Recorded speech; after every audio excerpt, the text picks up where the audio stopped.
this.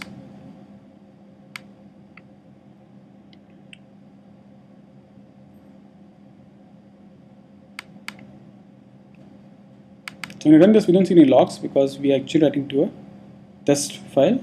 And if I refresh my Eclipse, I'll see that there is a text file with the name null because I didn't pass the prefix name. And when I open this,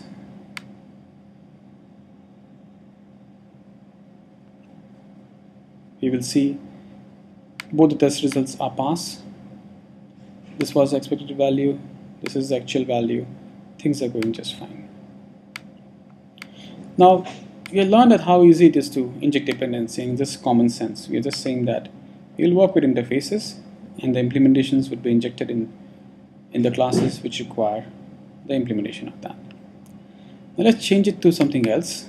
Let's change it to a class where we actually use Spring to do the same thing. In order to use Spring, what we require is we require to download Spring 3.1 and put in all the jars in libs. We'll put all the jars in the libs so as to avoid any confusion, and we'll also add common loggings jar. Then we'll declare a config file. What we do in Spring typically is instead of injecting the dependency through a class like we did in main, we will define all the dependencies in a Spring XML file. You remember the logger example? The console logger is an implementation of logger. So you will just say that there's a bean with the ID console logger which has a class console logger. By default, all these beans are singleton, and we are injecting dependency that the log level is info using property name level. If you want to take a look at it, what this is, let's open console logger and say there's a method called a set level. That's why I'm saying property level, and that thing takes a class called as level, which is declared inside ilogger.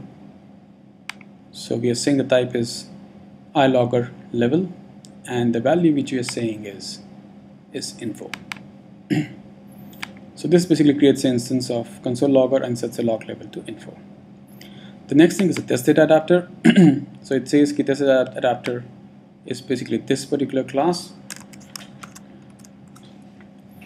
which implements both input adapter and expected data, and the constructor takes one parameter called a CSV file or an input stream. And if you look at over here, I'm mentioning that I'm passing this file name as test data CSV. So this constructor will get called and the value will be set. Next is CSV publisher. It is implemented by CSV publisher class. If you note, it has two setters, one for logger and one for set prefix, file prefix. I'll set the values of those directly over here, saying the prefix is result, and the logger should use a bean which is already defined called as console logger. So I'm injecting this particular dependency over here. Next class is the math test case, which is easy. I don't have any setter or constructor arguments, so I don't have to declare anything for this particular class. The last and most important class is the test executioner, which has a lot of dependencies, a lot of things. Let's take a look at that.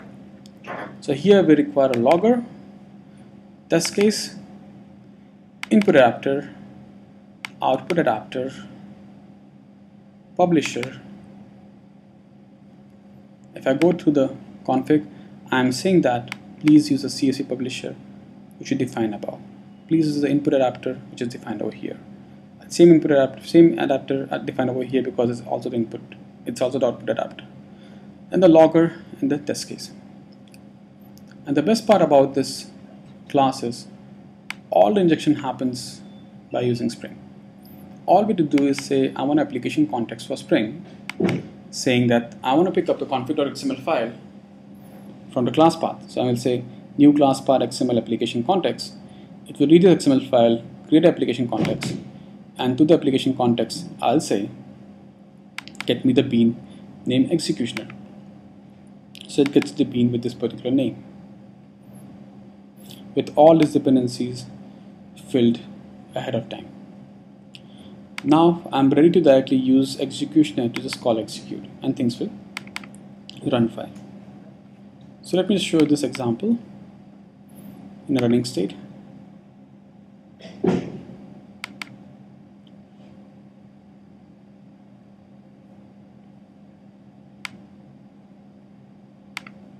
That, now run this class again, and now I see this being printed. There are two debug statements being printed because my log level is info and debug level is obviously greater than info. I am saying for expression 2 plus 2, expected result is 4 and actual result is 4.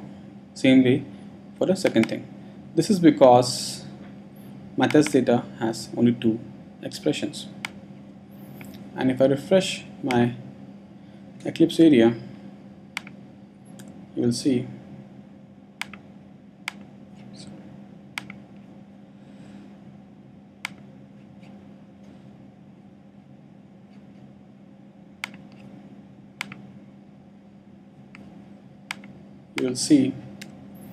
that I have this result CSV file which has the proper result.